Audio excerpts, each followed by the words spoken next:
What's up everybody? Welcome back to my YouTube channel. Thank you for tuning in. In today's video, we're going to be talking about a $17,000 wholesale deal I did in Tempe, Arizona. This deal got really crazy, so make sure you stick around to the end of the video to see how I got this deal closed and how I got paid. Also, if you're not already subscribed, make sure you go down below, hit the red button, and subscribe to the channel. It helps me reach more people and impact more lives, so I'd really appreciate it if you go subscribe. But other than that, let's get right into the video.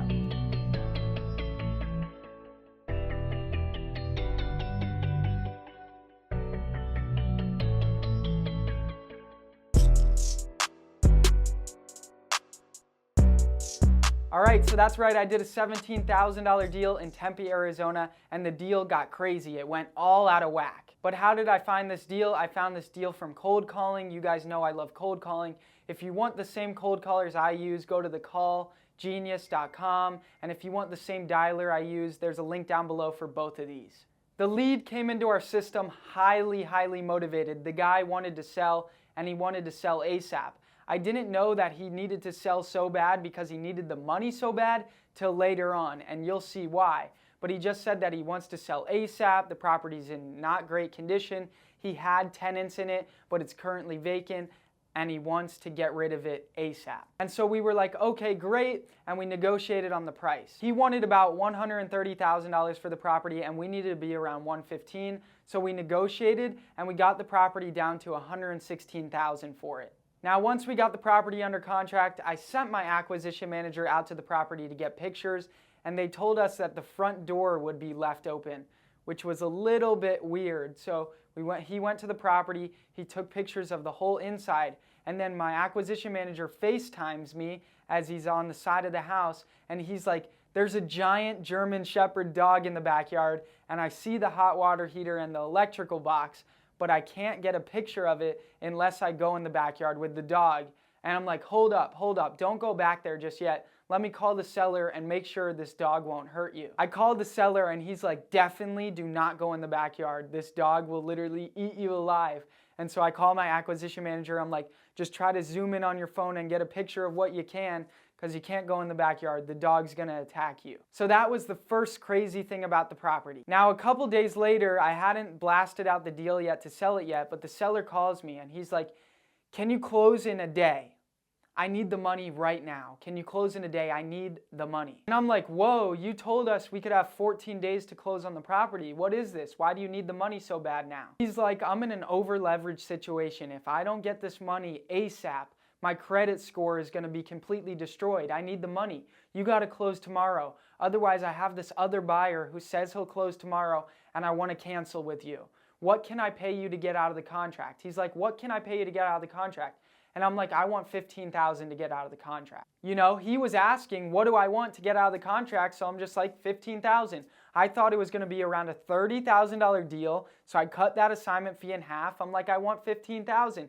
And he's like, all right, let me see. Let me talk to my other buyer. Let me see if I can squeeze in that $15,000 and get you to release the contract. So at that point, I'm just waiting for response. And it takes a few days for him to get back to me. And then he's like, you know what, you just go ahead and close. What's the soonest you can? So now the guy's flip-flopping all over the place. He's like, 1 minute wants me to release the contract, next minute he wants me to close, and now I only have a few days to market the property. So I blast the property out, and now I have a handful of buyers that are interested in the property. And one of those buyers was Jamil Damji, the owner of Keegley. You guys probably know him. And I told Jamil, the deal is yours. I'm gonna sell you the deal. I was gonna make a $17,000 assignment fee selling it to Jamil.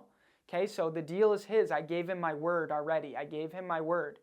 And then the seller calls me back the next day. He's like, no, I can't wait 2 more days. I wanna release it. I'm selling to the other guy. And I'm like, no, we can't do that. That's not happening.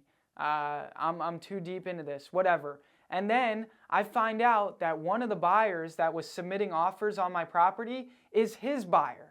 And then the seller finds out that I'm trying to sell it to that guy that was his buyer, and now I'm asking the guy that was his buyer for $17,000 rather than $15,000 to release the contract, and it became a whole mess. The seller knew that I was trying to sell the deal and all this, and the seller's saying mean things to me, but he's the one flip-flopping all over the place, and I was just doing what he wanted, getting him paid. That's what I was doing. I was doing what we agreed upon to get paid $116,000. I wasn't doing anything wrong, you know, I really wasn't. He was flip-flopping all over the place, driving me crazy. I was doing my best to just, you know, get him his money so that way his credit score wouldn't be destroyed. I already gave my word to Jamil that I was going to sell him the deal. Now I got his buyer talking to me wanting to pay more and whatnot, and then him saying, I thought you were only going to charge him $15,000 to release the contract, and now you want $17,000, and just became to a big mess. So I finally was just like, you know what, I'm the one with the contract. I'm going ahead, I'm moving forward. We're going to get this closed in 3 days, and that's it. And the seller finally, you know, shut up and said, okay, fine, whatever. So got the deal sold to Jamil. I followed up on my word, made a $17,000 assignment fee on the deal. But look how crazy things can get in real estate, right?